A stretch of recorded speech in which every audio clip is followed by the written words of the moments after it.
Welcome back to the Mindfully Masculine podcast. This is Charles.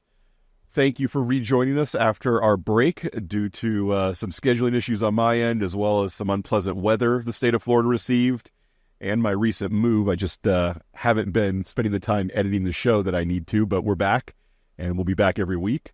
In this week's episode, Dan and I will continue to discuss Unf Your Boundaries by Dr. Faith Harper, and topics covered will include understanding boundary communication and consent, the relationship between thought, language, and beliefs, types of communication styles, the challenges of boundary setting in masculinity, the impact of childhood and early experiences on boundary setting, balancing boundaries and preferences in relationships, effective communication in relationships, de-escalating conflicts through communication techniques, managing emotions during boundary conflicts, and explaining and justifying your boundaries. Please check out our website, mindfullymasculine.com. In addition to our audio and video episodes, any other info that we have to share, that's where it'll be. And enjoy the show. Okay, Dan, we are back to our book, Unf Your Boundaries by Faith Harper, and this section's called Communicating Your Boundaries and Consent. I'm going to talk a little bit about how we use communication to set our boundaries and then give people permission and communicate to them how they're allowed to interact with us. I want to talk a little bit about how we think and how we speak and how they affect each other. And you and I have talked about this concept before, and everybody understands that the way that you think is going to affect the way that you speak, because you generally will think your words before you say your words. And if you're having a good day. That's fairly true, yeah. I've been in situations where they seemed like I was speaking without thinking at all. I think we've all been there. The other direction works too, where the way that you speak will affect the way that you think, and the way that you talk to yourself and about yourself will impact the kinds of thoughts that you continue to have. And she makes a good point and a good argument that you should consider that, the way that you speak. She offers the example of, if you're somebody who constantly uses racist language and tells racist jokes, then that'll create a feedback loop with how you think about those targets of that speech and those thoughts. And that makes sense. Yeah, if you're used to speaking about certain people in a certain way that devalues them, then you're going to think that they are, in fact, less valuable. Mm-hmm. That totally tracks as far as I'm concerned. Then she gets into the communication styles that we adopt and that we learn to adopt, whether we know the names of them or not. We're going to communicate aggressively, passively, or assertively. And aggressive doesn't need much of an explanation. We all know what aggression is, and we all know what aggression sounds like when somebody tries to steamroll you and doesn't really behave as if they're open to any new ideas or new concepts or new arguments and just want to shove theirs down your throat. Passive being the opposite of that, where you're more open to thoughts and ideas coming from outside than you are to your own ideas and thoughts coming from inside. And then the balance that works in most situations, and I like that she does make a point to say, there are sometimes in dangerous situations where passive communication or aggressive communication is the best fit for getting out of the situation that you're in. But for the most part, assertive communication style is the sweet spot, where when you have flexible boundaries, you're open to your own thoughts and ideas, you're open to the thoughts and ideas of others, but your interest primarily is in your own safety and your own health. But secondarily, you also consider the safety and health of others. That's where the assertive style will find its way to be your dominant communication modality. Yeah, if you think about the way we define the word assertive, is when you assert yourself, you're valuing yourself, right, first. And it's right. It's not to the detriment or the exclusion of what other people are valuing or is important to them, but right. You aren't at the same time just saying, I want this or I want that. Like, you are making a case for it. You're giving it value, but I think that also means you're going to allow the other information to also have value. You're not, whereas if you were aggressive, you're probably diminishing anything that's not coming out of your mouth. Exactly. Yeah. As I was driving over today, I was thinking about this, like the question popped up in my head of, is there something inherent with setting boundaries that is threatening to your relationships? And I guess the answer is maybe. It depends on the relationship. What's more threatening to the relationship is the other person saying, I am not going to respect your boundaries. That's where the actual threat is. So when it comes down to it, saying, I value your health and safety, and I also value my health and safety, and my boundary is the line where I can value both of those things. However, if your response to my boundary results in me having to choose between my health and safety and your health and safety, my health and safety is going to win. Mm-hmm.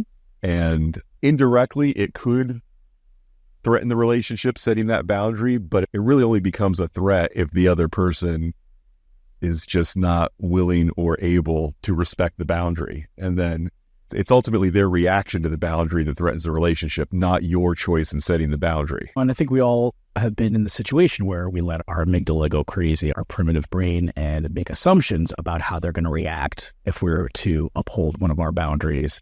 And potentially, it's a worst case scenario. Oh my God, if I uphold this boundary, the relationship's over. It's going to be the end of the relationship. And a lot of times I have to find myself pulling myself back a little bit, going, listen, you're not asking for anything outrageous here, but you are communicating a boundary. And I think that's what this book is for, right? Is for people like us where we're a little concerned about how we might come across when we enforce the boundaries that we're asking for, and just having that courage to communicate it. And also ultimately from here, the technique and the style of communicating it in a way that is a little bit more comfortable and might be a little bit easier for somebody else to swallow. And as I've shared before, I think my own difficulties with setting these boundaries that I tend to, whether it's true or not, I feel tied to the version of masculinity that I practice, is it is very important, and I would argue too important for me sometimes, to come across as I'm the easygoing guy, I'm the adaptable guy, I can roll with anything, nothing's a big deal, everything's fine. And as a result, it gets very difficult to draw a line in the sand that says, no, I'm not okay with anything on this side of the line. It's a problem. And if you're going to continue relating to me, I need you to take this into account. Mm-hmm. And because those two things they're opposed to each other. Being the cool, easygoing guy who's cool with anything is in conflict with there are certain behaviors I won't accept. And if you want to continue relating to me, you have to understand that and act accordingly. It's some very conflicting ideas, at least in my own head. And it's hard to be both of those people. For sure. I see for myself, whenever I've expressed a preference sometimes, not even really a boundary, a lot of times when I was a kid, I remember being teased or made fun of, oh, look who's so picky, or just, it's something different from what the group may have wanted. And so I know at times I may have been teased or picked on, and not anything where I go home and cry about it, but just little comments from people that are your friends and things like that, innocent as they thought they might be. Oh, you're being picky. Why are you so X or different? Why are you being so different? Because when I expressed a boundary, and that stuck with me. And I have a tendency now to also, and then you see the guys who are cool and calm and they roll with anything all the time. Maybe they are cool with it. Maybe they've got boundaries that they're afraid to express. And so they've got a front. Now you don't know all I know is that by not expressing it, it's been worse for me, because then I build up resentment towards people and stuff like that. Instead of going, I don't care what you think. I'm not asking for anything outrageous. I'm going to do this regardless. I think ultimately you can get more respect by doing that, but not that it's an easy thing to do. No, you definitely can. But if you've been, and most of us come by this honestly, where it's like if you've been told implicitly or explicitly your needs don't matter, or you're asking for too much. Yeah. And if you're conditioned that through your primary caregivers, that the world's response to your needs are either that's too much or you're not going to get that, boy, you might as well just act cool about not getting it instead of throwing a big stink about not getting it. Because either way, you're not going to get it. Exactly. Right. Yep. So you might as well act cool about it. Mm-hmm. No matter how you act, it's not going to change the ultimate outcome, which is your needs don't matter, and we're going to act like your needs don't matter. Yeah, that's where a lot of that comes from, where I don't want to, if I believe I live in a world where my needs don't matter, am I going to just keep banging my forehead against the concrete wall, demanding that my needs get met, even though I secretly know they never will? Or do I just act, yeah, I don't have any needs, it's fine, everything's cool? Where it is easier to be legitimately cool and easygoing if your experience tells you, when I do have a hard boundary or a need that I absolutely need to get met, all I have to do is bring it up and people will respond by meeting it. When you've got that confidence that bringing it up and talking about it actually works, then you can have this attitude of, I'll just bring up the important stuff. Yeah. And when I do, it'll get dealt with.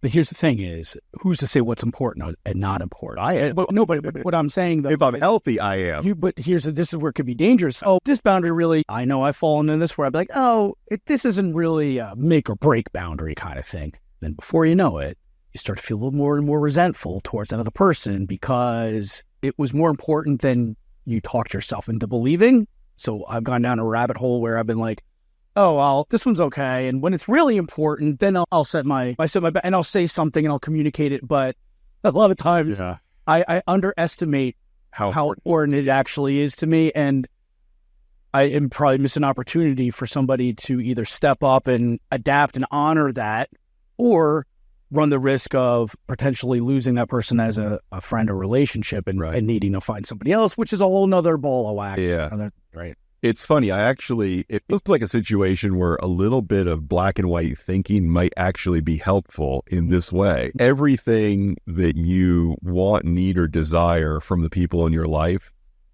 it's either a boundary that you're willing to plant the flag that says either I get this or else, or it's a request. It's a preference. It's one of those two.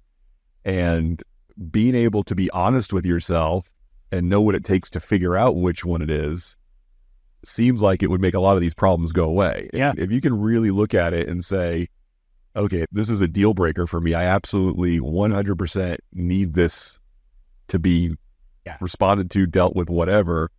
Or, like this, but in the grand scheme of things, I'm already getting my actual needs met. So this isn't a need. This is a want, or this is so. I think in either case, it's important to communicate it. Yeah, I do too. Right. And label it both to yourself and the other person. Right. Yeah. This is not a hard, right. This is something I prefer. I'm open to compromise. You even get to say, right now, this feels like a preference. So I'm going to communicate it to you as a preference. If over a long period of time, you refuse to meet this want of mine, we might need to revisit this down the road, and it might become a need where I have to say, okay, I tried to roll with this as best I could for as long as I could. Now it's clear to me that this is something I need from you. Mm-hmm. And that could all be whether they're willing to compromise on that and offer some, hey, this is a request right now. I understand this might not jive with whatever your perspective is, and I'm open to other ideas, but if those other ideas never come, or there's no effort, or like you said, you never get to that compromise. You never get to that idea. Long enough, time goes by, it could turn into something a little bit more. And I think it's okay to start with something as open as things don't feel exactly the way that I'd like them to feel right now. What can we do to move in the direction of where I'd like them to be, or where I'd like to feel like they are? And then just work your way from there. And then if you've got a partner who's healthy and committed, then you guys can figure this out together.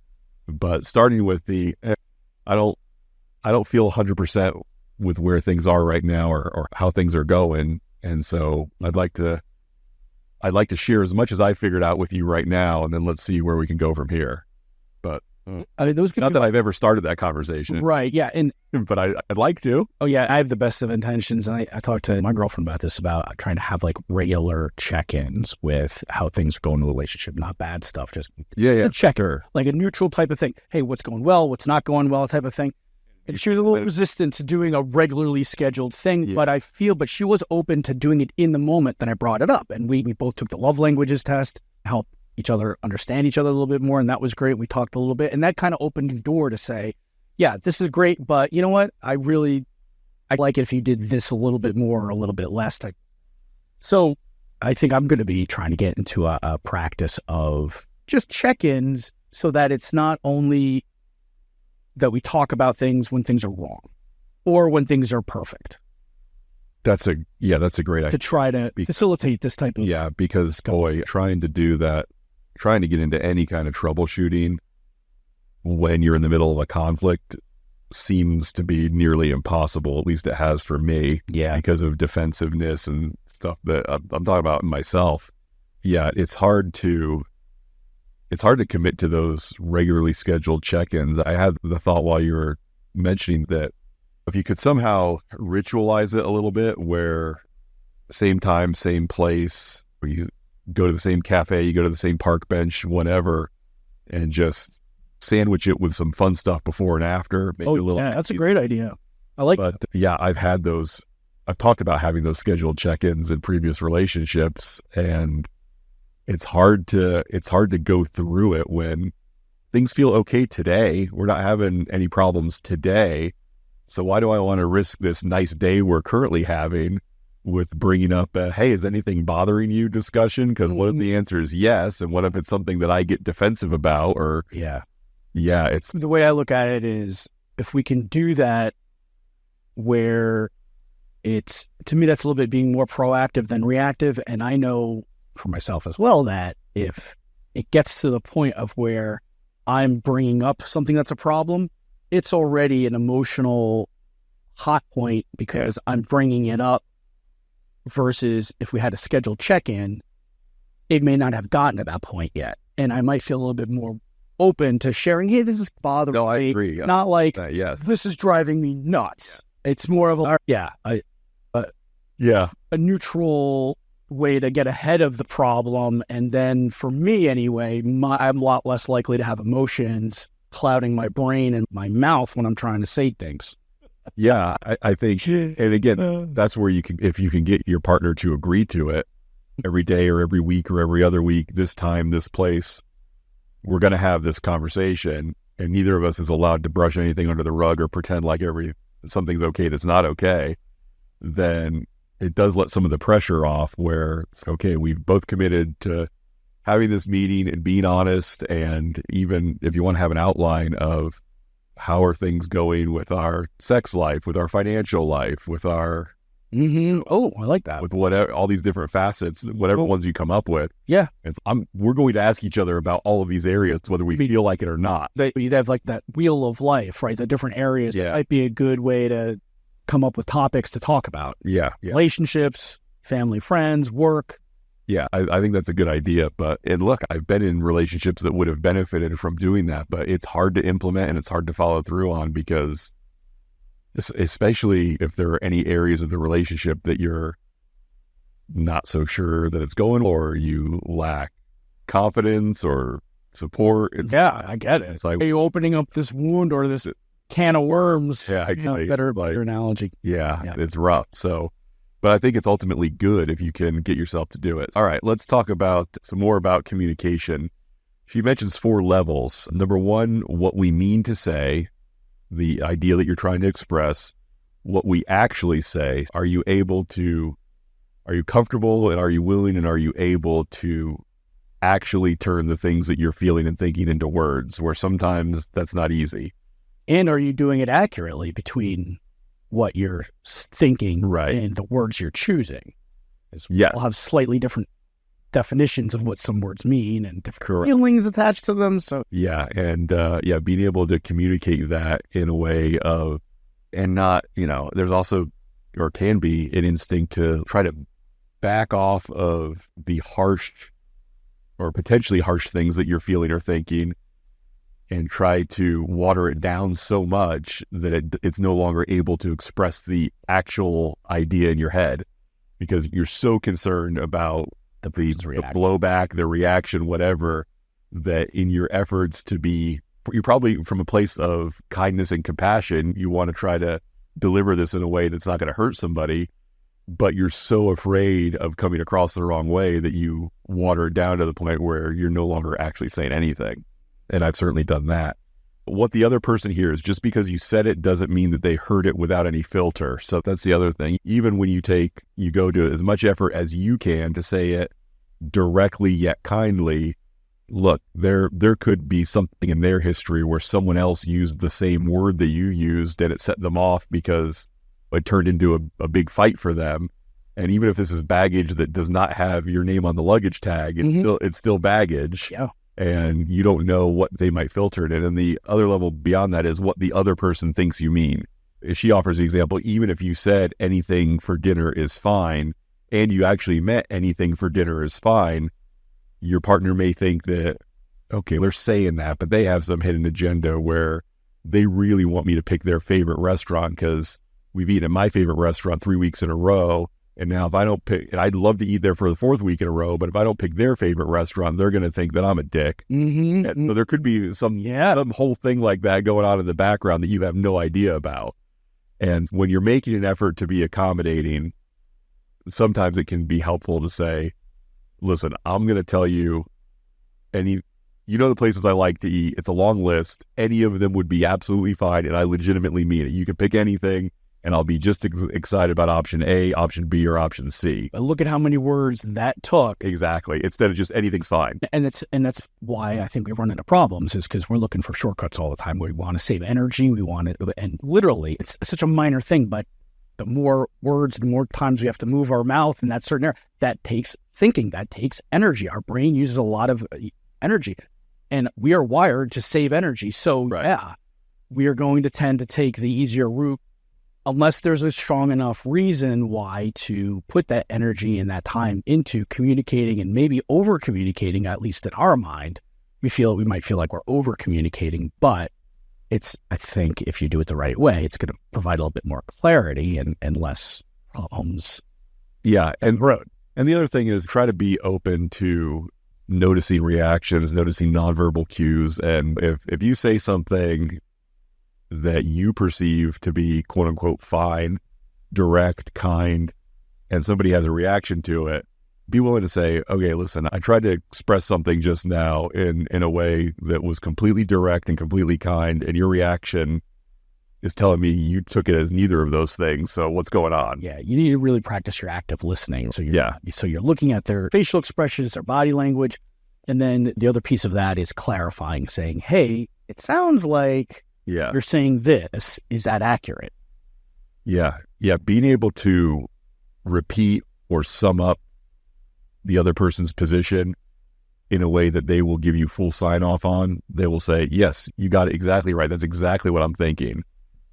It's like and I've tried this with even just having political arguments with my friends. It's if you can get to the point where you and I are having an argument about vaccines or abortion or whatever it is, and we both get to the point where you say, Charles, yes, you restated my opinion exactly as I would say it. You seem to really know where I'm coming from, and I can say the same to you.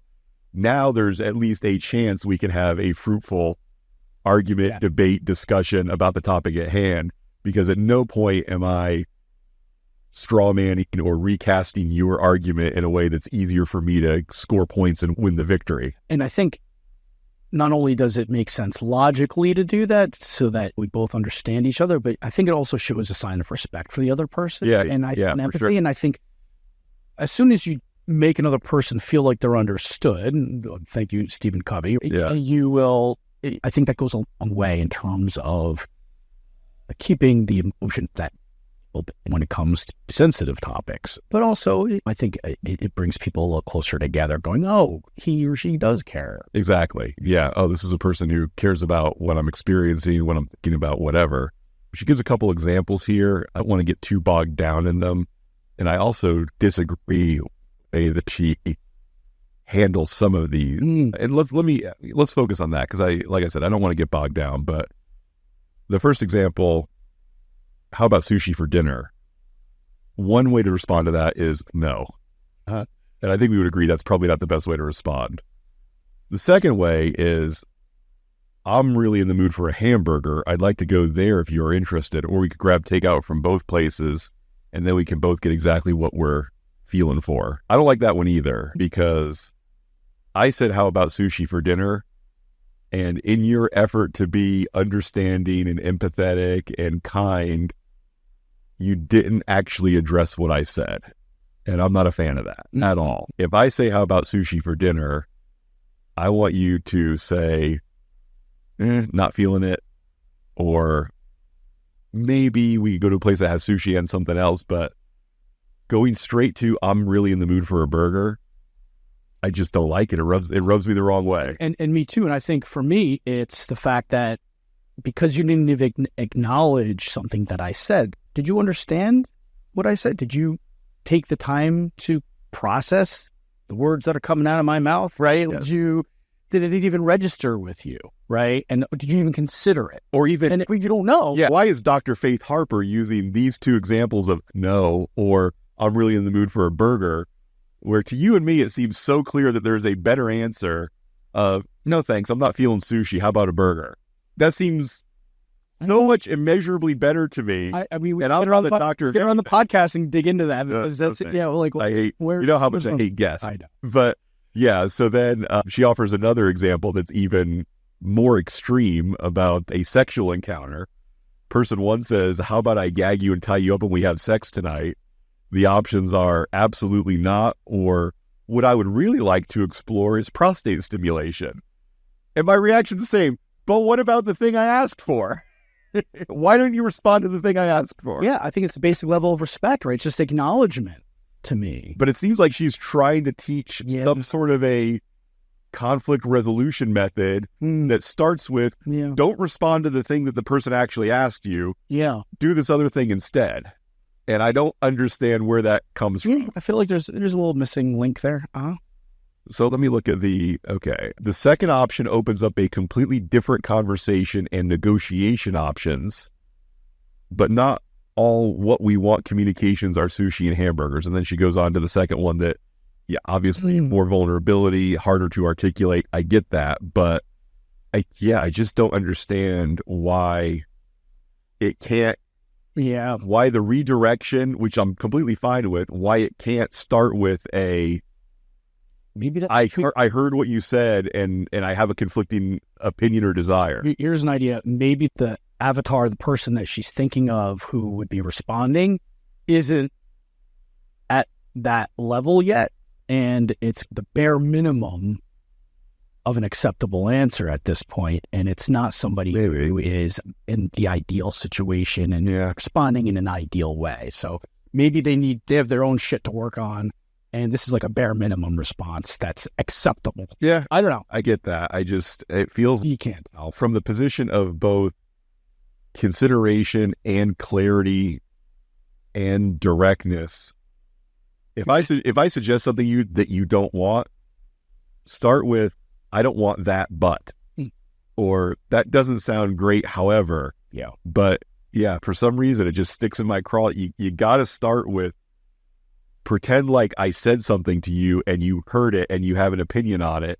And then let's move on to the thing that you want. Pretend that something that comes out of my mouth is important to you. Show me that you care. And again, from my perspective, show me that you believe I can handle hearing a no. That too. Because I promise I can handle hearing a no. Yeah. And if you try to treat me with these kid gloves of, I'm not going to give you a direct no because I don't know how you might react to it, then I am immediately going to get defensive. Like, why don't you think I can handle hearing yeses or nos or buts or whatever? I can. I don't know. It drives me crazy. But anyway. Okay. Communicating through your conflicts and disagreements. She mentions a tool of BIFF, B-I-F-F.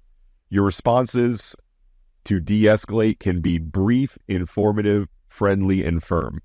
And yes, I'm a big believer in responding that way to as many things as you can respond that way to. Being brief, informative, friendly, and firm is how you should respond to almost anything, whether there's already a conflict or not. Because, again, I find if I ask you to go to sushi or to tie you up tonight when we're in bed, responding to me in a way that is brief, informative, friendly, and firm sounds perfect to me, even if we're not in a conflict situation. And I would say consider adopting that as your default for all communication. Yeah. When somebody says, I want this thing of you, always respond in a way that is brief, informative, friendly, and firm. Even just remembering what BIF stands for is a lot of work. Now you're asking people that's not an easy, you got to practice that a lot. Yes, I would agree cross with that. The other thing she recommends is, especially when you're in a situation that is already feeling like a conflict of some sort, avoid the 3 A's: advice, admonishment, and apologies. Advice is, don't offer, we've talked about it before, unsolicited advice is going to be my favorite flavor of ice cream. It's the vibe and the relationship killer. Yeah. Don't just throw out there to tell somebody, hey, here's what I would do if I were you, if they didn't ask you about it. Admonishment, similarly, is don't say you did this the wrong way either, especially if it's not a fairly formal request on their part of, hey, hey, I feel like this didn't go as well as it could have. What do you think I could have handled differently? If somebody's not giving you that kind of a request, keep your admonishments to yourself. And then finally, the apologies, where, if you're in it with somebody and you're feeling the temperature rising a little bit, a heartfelt apology when 2 people are calm is a great idea. But when you're activated and the other person feels activated, there's a good chance, because we covered in the Love Languages book, so many of us, the apology that we feel we want to give by instinct is usually the wrong kind of apology, because usually bundled up with that apology is some measure of distancing and protection and perhaps excuses. So that apology ends up coming across in a way that makes things better, or makes things worse, not better. So it's very important to not shoot from the hip and give a reactionary apology when you're in the middle of a high stress situation, because you could either offer an apology that's not really an apology, like, I'm sorry you were offended. And the other thing you could do is take on too much ownership and apologize for things that absolutely are not your fault. I'm sorry that the freezer was turned off and all the food got spoiled on a day that you weren't even home or at your job, or something that where you weren't a factor in the bad thing happening. So why are you offering an apology for it? It's one thing to say, I'm sorry that happened for you. I'm sorry you had to deal with that inconvenient situation. I'm sorry that rough things happen sometimes. Oh, I'm so sorry that the situation got ruined that I had absolutely nothing to do with. There's no good way to offer that kind of apology, because it's either going to be like, you're clearly apologizing for something that you're not involved in, or you're apologizing for something in such a defensive way that it's not going to feel like an apology anyway. So just be careful about offering apologies when temperatures are high and you're feeling attacked and the other person is feeling like you let them down when you actually didn't. Just take a step back and maybe offer the apology in an hour or a day when you both calm down and figured out that you've got something to be sorry for. Oh, for sure. Yeah. You're not going to be clear. It gets complicated, as you just said. Absolutely. I'm trying to switch over from I'm sorry to I feel bad, when like to try to show empathy instead of I'm sorry that happened to you, even though I didn't have anything to do with it. I feel bad that you got a flat tire or whatever that is, even though you didn't slash the tires, right? Yeah. So if that might help a little bit, if you feel the urge to say something in the heat of the moment, I feel bad, this happened or whatever, but you still can get into trouble, I feel. If the emotions are running high and your mind is a little clunky. Yeah, it's tough, because what you're essentially doing is not saying I apologize for, but you're saying you have my condolences for. Yeah, now is the hard. Still need to be able to stick. Because the person may feel like they may be confused about the details. They think you need to take responsibility for it. Right. Now you blew yourself up because you're saying I feel my condolences rather than what they want, which is an actual apology. Yeah, right. It's getting messy. Hey, listen, people may want apologies from you during times that you're not in the wrong, and so all they're entitled to is your empathy and your condolences, but they're not entitled to your apology. And being able to keep straight on that when you're in the middle of the conflict, can be very tough. In personal relationships, you should be in a position where you can say, okay, something happened and you have a right to be upset about the thing that happened, but we need to take a little bit of time before we try to figure out and get to the bottom of what caused this, who caused this, who should be sorry, any of that stuff. So let's take a break and come back to this later. In work situations, you might not have the freedom or flexibility to do that. And so it can be a little tougher, but yeah, and even in a personal relationship, that can be tough if the other person, the emotions are running hot, and at least you had the wherewithal to say, hey, let's take a break. They may not want to. They may want to keep pushing. And then that's good. And then you can absolutely get re-escalated. And oh, yeah. So I've been in that situation where it's really difficult if one person is on a different page, emotionally in being triggered at that moment than you are. So I think you practice and get really good at being able to say, hey, look, we will come back to this. Now is not the time. I'm not in a position. And I always turn on myself and I say, look, whenever I'm not feeling well, I don't make good decisions. And so whether it's my blood sugar levels, how tired I am. I wish I had that. How tired you are, how hungry you are. I can use those for sure. Absolutely. Listen, hangry, the whole Snickers commercial. Yeah. People get hangry. Those are times when you're not going to make good decisions. Yeah, I think figuring out a good way to say something along the lines of, I am not opposed to giving the situation a lot more thought and offering a sincere apology if one is warranted, but I'm not ready to make that call right now. Yeah. So give me some time. Yeah. And I won't just drop this. I won't just forget about it, but I can't give you what you want from me right now. And it's about you then. It's not, exactly. You're having a problem too. Yeah, it's not like you don't deserve my apology. Right. Like, just like I can't do it right now. I'm unable to. I'd like to reflect on this and come back to you with something that's going to be sincere and meaningful, but I can't do that right now. Yeah, I try to say, look, it's not about you. You may be clear. You may be able to figure something out right now. I can't. I'm not going to make the best decision for myself. And I think most of the time, if they care about you at least a little bit, they'll give you that space. I think so too. Okay, a couple more tricks that she has where, are you stuck with somebody who's pushing your last button? One of the tricks that she references is the pane of glass trick, where she imagines a clear pane of glass between herself and the other person, and she can hear and see them, but their emotional BS stops at the glass. We talked about this last week, and the more I think about it, the less sense it makes. It's okay, so I'm getting all the impact for everything that's going on, but I can't smell you, so that's the only thing you would be able to do. It's like all your body language is coming, your words, your body language, your attitude, but I'm going to pretend like your attitude stops at the glass.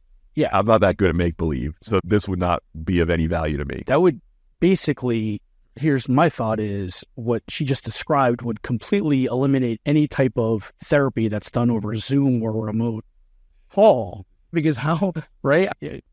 That's basically what's separating us is that glass. Yeah. And so, like, how would you... She's setting this up for if you're overly empathic, maybe you could, but I don't know. I think it needs to be a stronger boundary to separate people in order to get what she's talking about. Yeah. Achieve what she's talking about, right? Go outside and we'll talk through the bedroom door. So I can't see you rolling your eyes at me. What is it? That dating show where basically meet each other in the pods and they don't see each other. Oh, Love is Blind? Love is Blind. That might work because the original dating game was like that too. They had to walk. So you can hear somebody. Yeah. You can't see them. You can't see them. But you can hear them.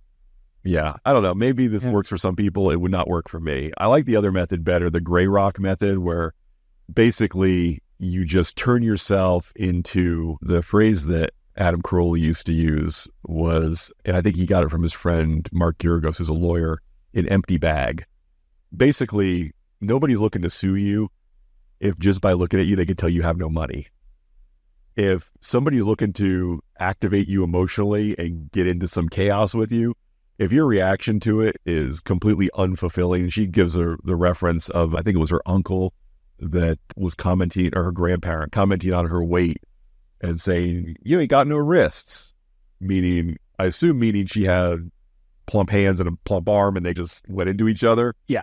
Her reaction, number one, that's a shitty thing to say to anybody, much less your own grandkid, and never address somebody. There's never a good reason to spontaneously bring up somebody's weight or appearance. Except maybe you look nice today. But anything much past that gets into the realm of creepy. So her response was, okay. And one of the things that Renata has certainly earned her fee on for the years and years I've been going to her as a therapist is she taught me the value of okay, where without investing anything else in it, there's a way that you can say, I acknowledge that I heard the noise you just made without anything else tied to it. And just saying okay helps if that person is looking to mine you for an emotional reaction that they can feed off of, and you guys can both get more and more upset because again, like we talked with high conflict personalities, there are some people that are uncomfortable with a low chaos, low conflict situation. And so to get comfortable, they need to ramp both of those up. And if somebody is trying to bait you into that and all you give them is an okay and maybe a shoulder shrug, they're going to be like, okay, I guess I got to find something else. Right. I know what to do with this. Yeah. Yeah. That's good. I like that. I'm going to take that and try to remember it. Yeah. And just there may be follow-ups. If somebody says something to you and you just say, okay, what? Okay, I heard you. And what do you mean you heard me? You just said something. I want you to know I heard exactly what you said. And you could go as far down as you want to go. If they keep pushing, you could just keep it getting drier and drier until they just give up, walk away, leave you alone, whatever. I can see though that you got to be careful there, because I could see them getting more and more frustrated, which is ramping their emotions up more and more. And so they might be interested in a weird way of getting ramped up. Just you stonewalling them with the okay could make them, could ultimately in a weird way give them what they want.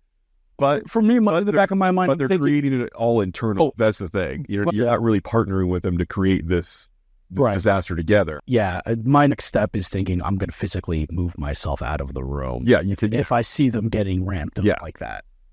Yeah. And yeah, I've been in a position where it's okay, if my okay isn't what you want, what is it that you want from me? You can ask that question too. And I don't know that would really be what but I'm okay with saying, what response are you looking for? Yeah, that's a great question. That's great. And they're never going to say, I want you to get just as mad as I feel right now. That's never going to be what they tell you. Yeah. I just want you to act like you care. Okay, what does that look like? And eventually, keep asking the question. Just keep asking questions because it will become, if what they really are, if they're looking to solve the problem, then they'll answer your questions with information that you can actually use to help them solve the problem. That's a great point. And if they don't want to solve the problem, then they're just going to keep pushing with... And they want a reaction out of you. Yeah, they're going to keep saying things that would lead you to react. And then, by all means, at any point you can say, okay, listen, I don't feel like you're looking to get to the bottom of a problem, so I'm going to head out, but I'll be back in an hour and we can get into this again if you want to. And yeah, the whole thing is, it's such a balancing act between assuming this is a person either you care about or it's your boss or it's somebody that you have to have. You can't just walk out of their life forever and never talk to them again. Then it is a balancing act between, I care enough about this to talk to you, but I'm also, when you start acting like a subject of an experiment, I'm going to start acting like a scientist. Interesting. When you start giving me vibes of, I'm having an episode, I'm having an experience right now that is not in proportion to what's actually going on as you see it, it's like, okay, then I'm going to put on my scientist hat and I'm going to try to get to what's the root cause here. Trying to understand what's going on for you. How can you and I both get on the same page here? And for me to do that, I'm going to have to be dispassionate. I'm going to have to be curious, and I'm going to have to sort of help you answer the questions that you need to answer so you and I can reach some common ground about what it is that you're looking for and what I'm willing to deliver. It's interesting. We went down this path, but I've never been in that situation, like to that extreme. Have you?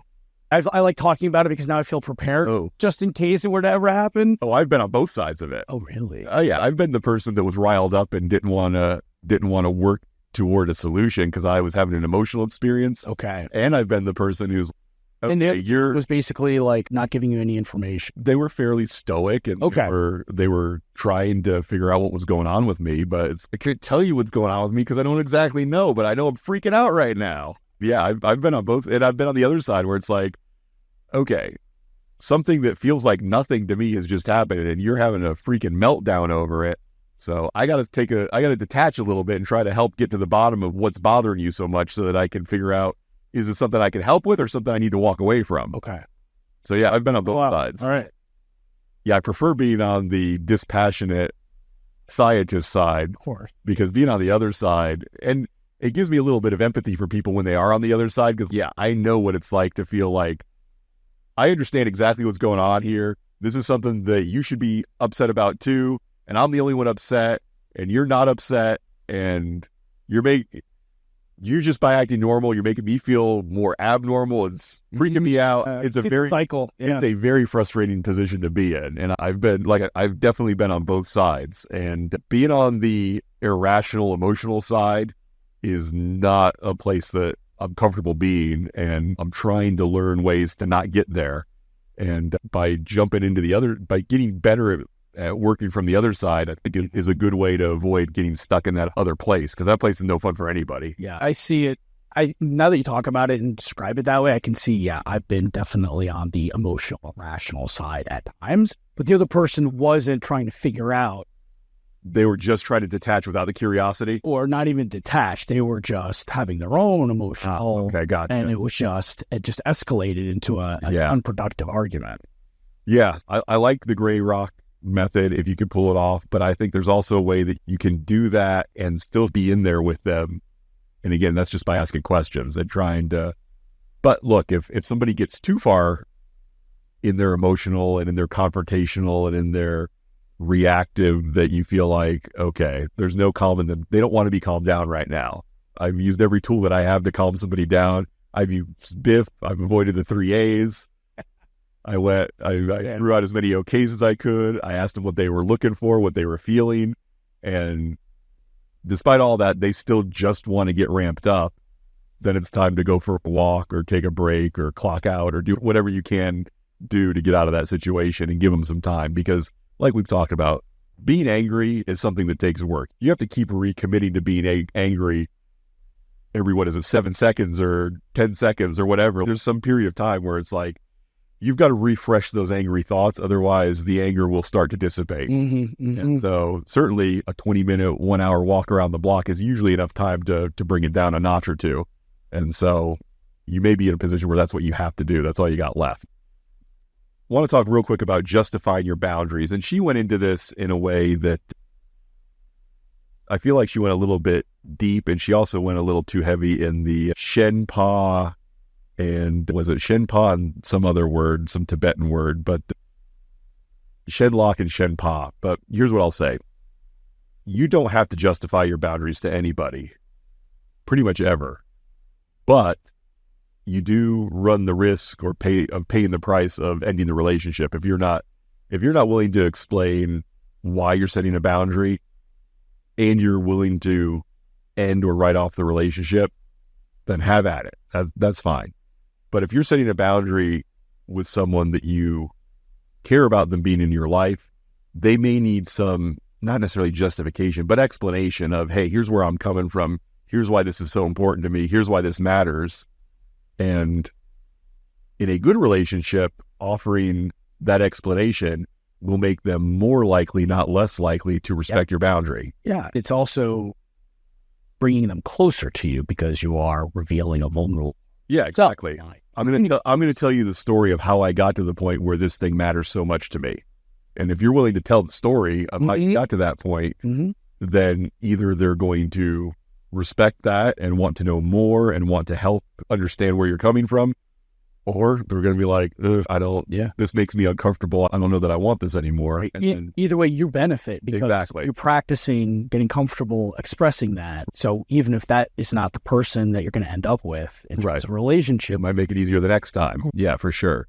And so again, I would say you don't owe people justifications or explanations of your boundaries. You can just state it. And she offers the example of somebody who wants to borrow your car. You can say no. You can say, no, I'm not comfortable with you borrowing my car.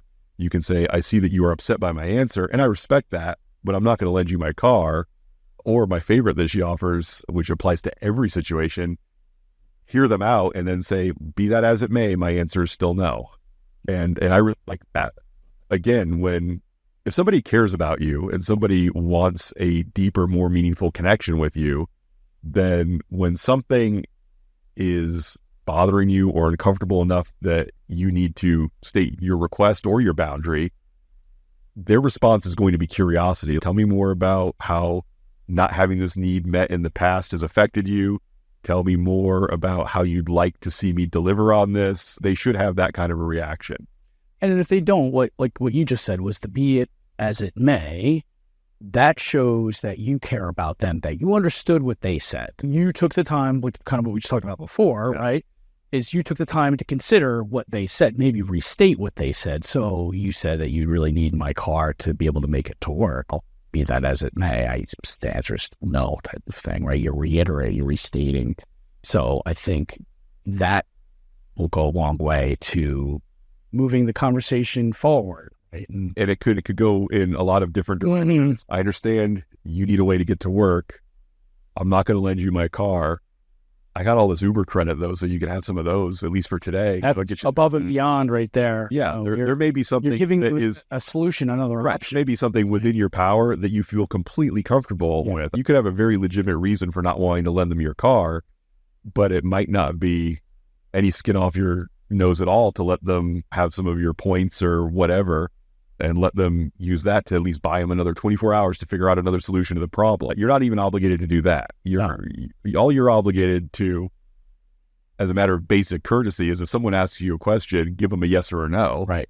And then you don't even have to do that if you don't want to. But I would say, just out of courtesy, you should do that. Yeah, to make it a little bit easier if you're not used to doing that, not realizing that no is a complete sentence. Yeah. I've heard different techniques where they call it yes, no, yes. It's not really yes, no, yes, but it's like acknowledge the person's situation, firmly decline it, right? Then offer another alternative to them. Doesn't have to be an alternative that you're providing. Hey, have you looked into discounts from Lyft or whatever that might be, kind of thing. Yeah, and you can give them the option, like, I understand your situation, be that as it may, you can't borrow my car. I am happy to try to brainstorm some other solutions that don't involve you borrowing my car. Mm-hmm. Would you like my help? Right. Or is there somebody else you just want to get off the phone so you could ask somebody else? So I understand. Yeah, I think that's a great way of balancing your own boundaries with still maintaining a friendship and a positive relationship. Yeah, and if they're not cool with that, then you really need to, and you went out of your way to do that? Yes. Maybe your picker is off. Maybe you're not picking the right people to hang out with, or right? Maybe your picker was fine, but they changed. They changed, or you've just outgrown the relationship. There's a lot of possible reasons why this may not be a great matchup any longer, even though maybe it used to be fine. And so, those are all good possibilities. Okay, I think we're good for that chapter. The next one that we're going to discuss is how do you respect other people's boundaries? And let's see, what else we got? Oh, holding yourself accountable for boundary violations. I think we'll put those two together. I think you'll be able to pair those two together. So how to respect other people's, and then when you fall short of respecting them, how can you hold yourself accountable? And I think part of that would be also, how can you possibly make it up to them? So, all right, that's where we'll jump in next time. Thanks, Dan. I'll talk to you again soon. Bye-bye. Hey, thanks for listening to the whole episode. We certainly appreciate it. And again, please check out our website, mindfullymasculine.com. Thanks.